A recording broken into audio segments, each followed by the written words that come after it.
अस्सलाम वालेकुम क्लास। हमने गामा फंक्शन को स्टार्ट किया था और गामा फंक्शन के कुछ प्रॉपर्टीज़ को भी प्रूफ किया था।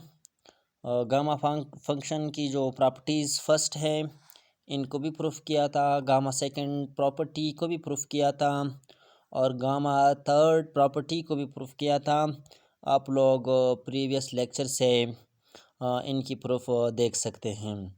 तो अब हम बढ़ रहे गामा फंक्शन की प्रॉपर्टी की जो प्रॉपर्टीज़ हैं उनमें से हम फोर्थ प्रॉपर्टी को आज हम सॉल्व करने जा रहे हैं, जो कि किस चीज़ के बराबर है। Gamma n is equal to 0 to 1 log 1 over y की पावर n-1 dy। अब हम इनका प्रूफ करने जा रहे हैं, तो चले इसके प्रूफ पे जाते हैं। हम प्रॉपर्टी 4 के प्रूफ पे हम जाते हैं। Yes, this one. चूँकि हमें पता है कि गामा जो हमारे पास प्रॉपर्टी 4 है वो किस चीज़ के बराबर है। Gamma n is equal to integral 0 to 1 log 1 over y की पावर n-1 dy। ये हमने प्रूफ करना है। So by definition gamma function को तो हम लिख सकते हैं कि gamma n is equal to integration 0 to infinity e की पावर -x की पावर n-1 dx, जिसको मैंने इक्वेशन बी का नाम दिया गया है। This is the general definition of the gamma function. तो हम general definition of the gamma function से इक्वेशन ए, इट मीन्स जो 4 प्रॉपर्टी हैं उनको प्रूफ करने जा रहे हैं।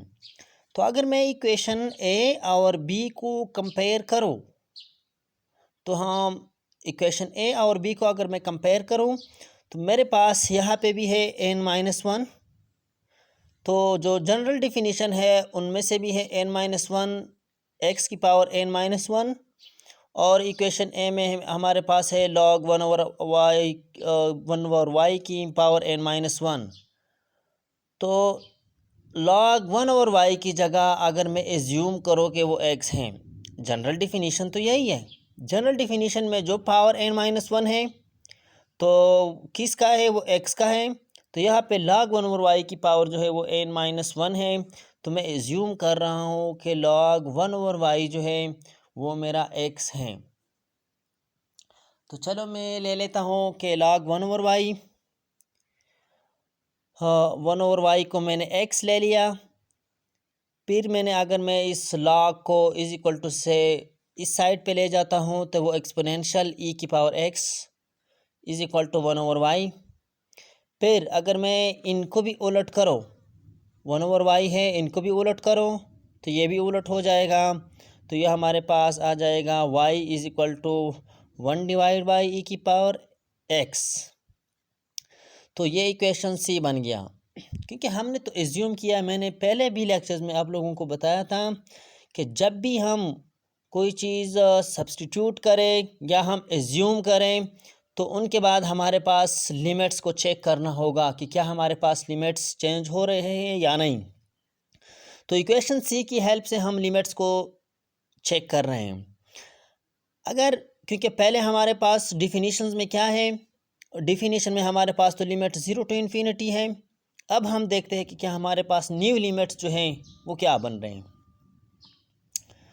If x is equal to 0, अगर x 0 हो जाए तो हमारे पास y 1 बनता है।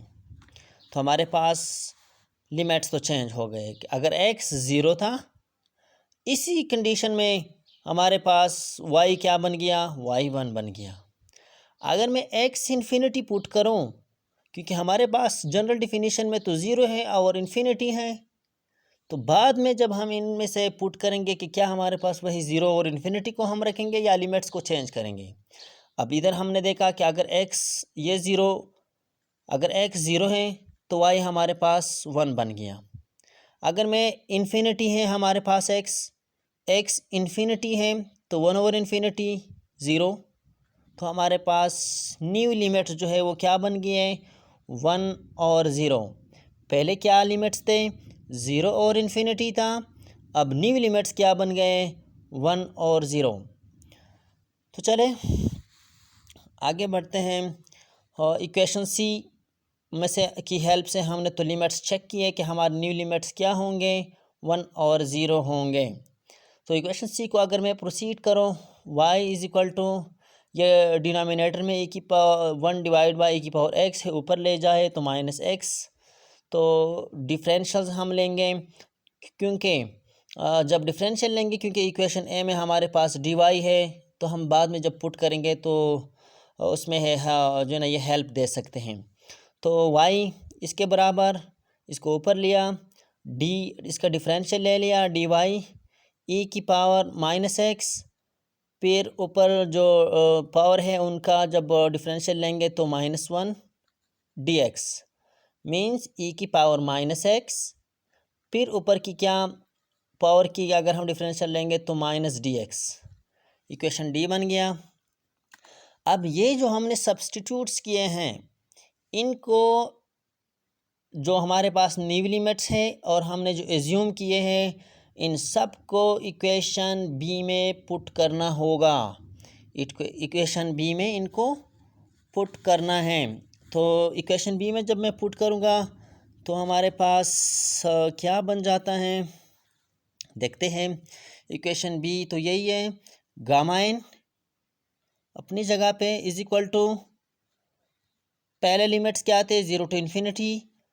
अब न्यू लिमिट्स हमारे पास क्या बन गए थे? 0 टू 1 मीन्स 1 टू 0। जब x 0 था, x जब 0 था तो हमारे पास y क्या था? y 1 था। तो मैं अब 1 पुट करूँगा। जब x इन्फिनिटी था तो y 0 था। तो अब हमारा x की जगह जब इन्फिनिटी था तो y 0, ठीक हो गया। फिर e की power minus x d x, e की power minus x d x, ये किस चीज़ के बराबर है? Minus y, minus d y के बराबर है। दोबारा ई की पावर माइनस एक्स और डी एक्स, ये किस चीज़ के बराबर है? माइनस को उधर ले जाए तो माइनस डी वाई, ये पुट किया इस दो की जगह। फिर एक्स को हमने क्या लिया था?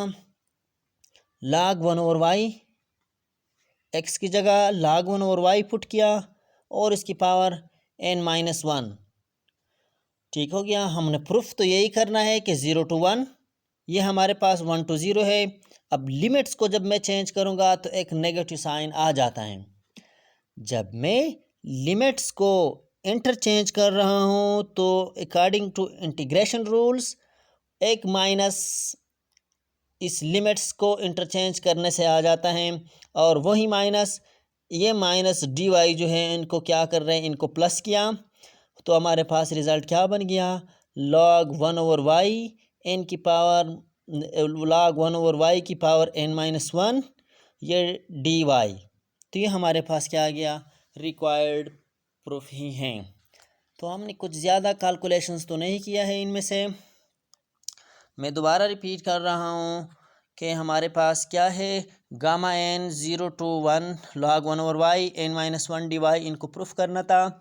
General definition, gamma n is equal to 0 to infinity e की पावर माइनस एक्स, एक्स की पावर n-1 डी एक्स है। तो जब हमें इन दोनों को कंपेयर कर रहा हूँ तो यहाँ पे भी n-1 है, यहाँ पे भी n-1 है, तो log 1 ओवर वाई की जगह मैं x एज्यूम कर रहा हूँ। जब मैंने x एज्यूम किया तो log को मैं इज़ इक्वल टू से जब इधर ले जाता हूँ तो इसको एक्सपोनेंशियल बना देते हैं, is equal to 1 over y. तो जब मैं इनको भी उलट कर रहा हूँ तो ये y, तो ये भी उलट हो जाएगा, y इज़ इक्वल टू ए की पावर x। जब मैं लिमिट्स को देख रहा हूँ, जब x 0 है तो y 1 हो जाएगा, जब x इन्फिनिटी तो हमारे पास y 0। तो फिर y इज़ इक्वल टू ए की पावर माइनस दैट, डिफरेंशियल लेंगे तो ये चीज़ बन जाता है। अब यही चीज़ x यही और न्यू लिमिट्स जब मैं इक्वेशन 2 में पुट करूँगा तो हमारे पास रिज़ल्ट्स ये बन गया। और ये क्योंकि 1 टू 0 है, हमने प्रूफ ये करना है कि 0 to 1 है, तो मैं लिमिट्स को क्या करूँगा, इंटरचेंज करूँगा। एक एक्स्ट्रा जो इंटीग्रेशंस के लिमिट्स को इंटरचेंज करने से एक माइनस आता है, तो वो इनको प्लस बना रहे हैं और हमारा जो है ना वो रिक्वायर्ड प्रूफ आ गया। तो ये आज का लेक्चर ही है। Thank you.